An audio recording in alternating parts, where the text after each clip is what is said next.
When it comes to investing your hard-earned money, making the right choice can be a tough decision. Today, I'll be comparing two popular options, VOO and QQQ, and how much they can return on a $10,000 investment. And don't worry if you're new to investing, we'll break it down into simple terms. In this video, we'll look at what makes VOO and QQQ different, from how they try to make money to how risky they might be. We'll compare them side by side to help you understand which one might be better for your investment journey. I'll show you a side-by-side projection for the long term with a one-time investment of $10,000 in each ETF, and the difference is significant.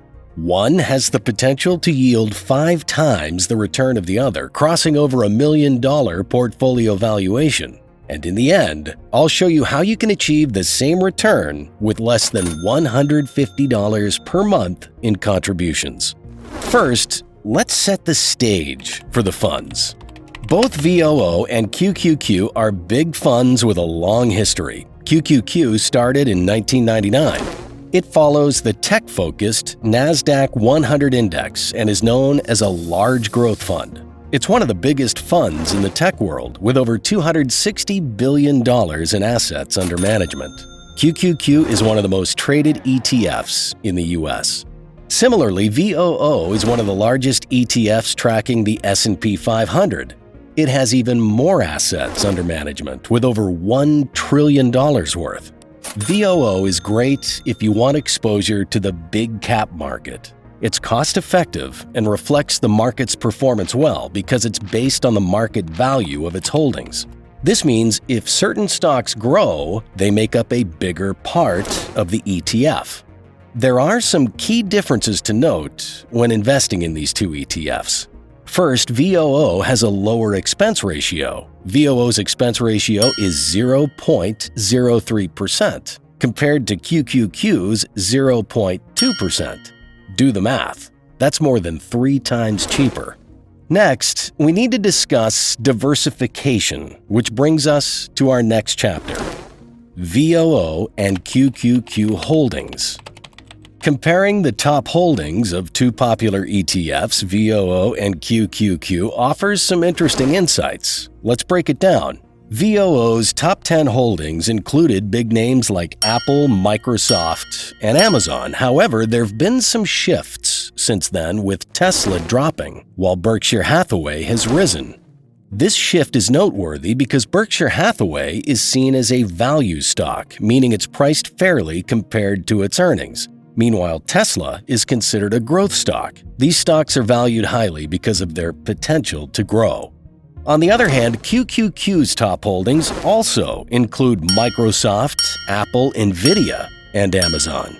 Despite some differences in the bottom end of the table, it's striking how the top 6 to 8 holdings are the same for both ETFs. However, the weight of these top stocks is more significant in QQQ compared to VOO.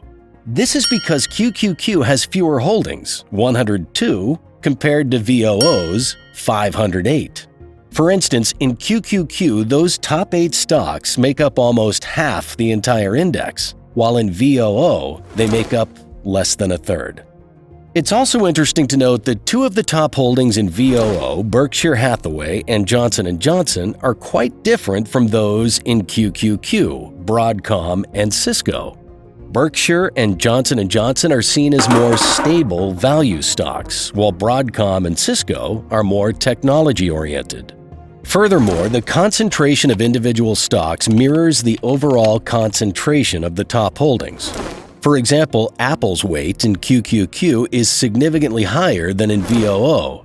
This means that when you invest in QQQ, a larger portion of your investment goes into Apple compared to investing in VOO.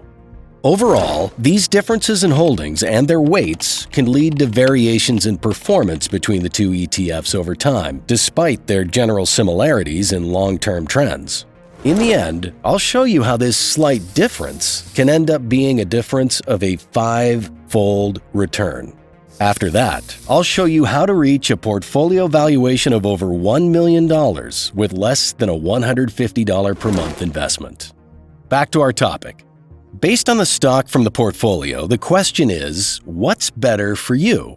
If you're excited by technology and don't mind a bit of risk when interest rates go up, QQQ could be your pick. But if you're looking for something a bit steadier and less bothered by those interest rate changes, VOO, with its focus on the broad market, might be more up your alley. Remember, though, that industries can be hit by changes in the market, not to mention oil prices. The choice is yours. We also need to take into account the strategies these two ETFs use. VOO follows a simple strategy by investing in the same stocks as the S&P 500 index. This helps it track the overall performance of U.S. stocks closely. It doesn't actively trade stocks, which keeps costs low. With an expense ratio of only 0.03%, VOO invests in 500 of the biggest U.S. companies, offering potential for growth, but with more ups and downs. Similarly, QQQ also follows a passive strategy, but it invests in only around 100 stocks, mimicking the NASDAQ 100 index. This means it doesn't actively manage stocks, but holds a portfolio that matches the index. QQQ focuses on tech and growth companies in the U.S. market.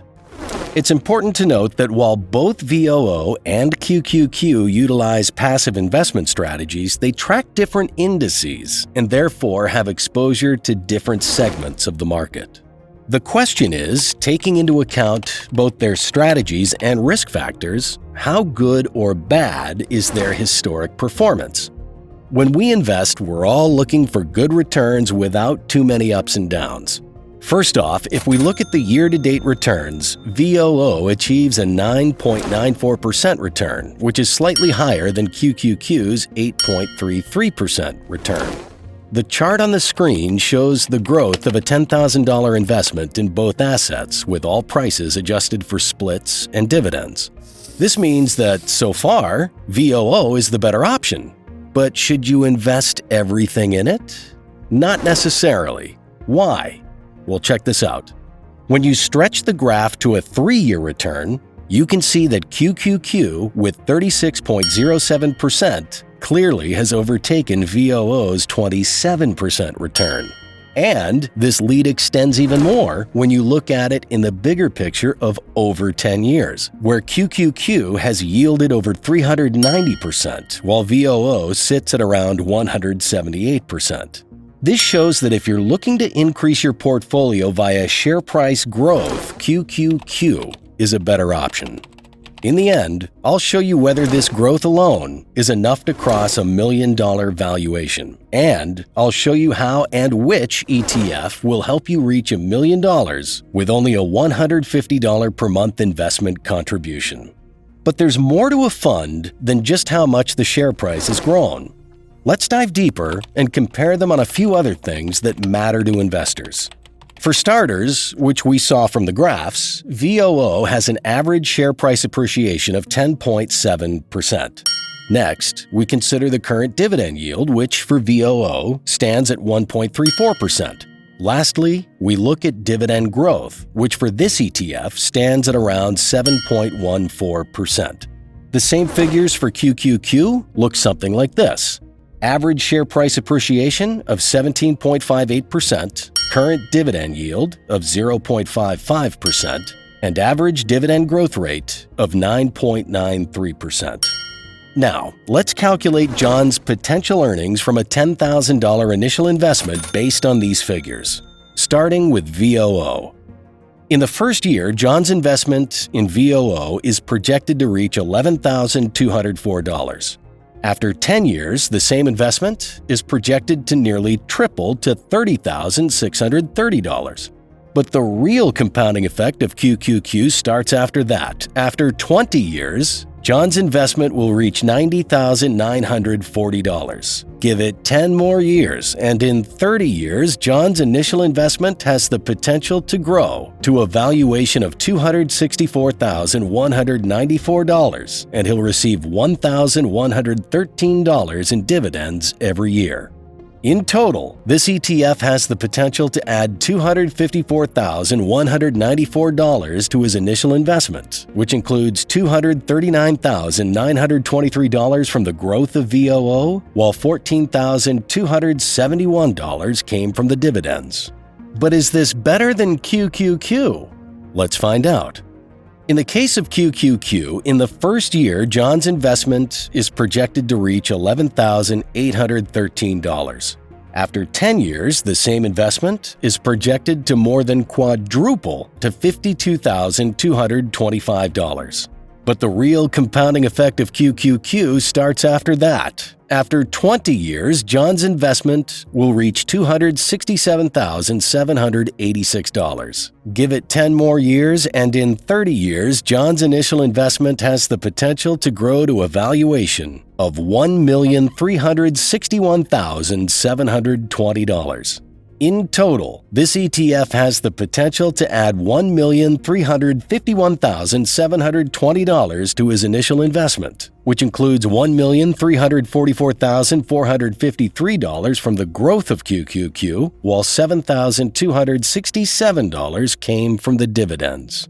This means that even though VOO might have performed well in year-to-date return, in the long run, QQQ is a much better option.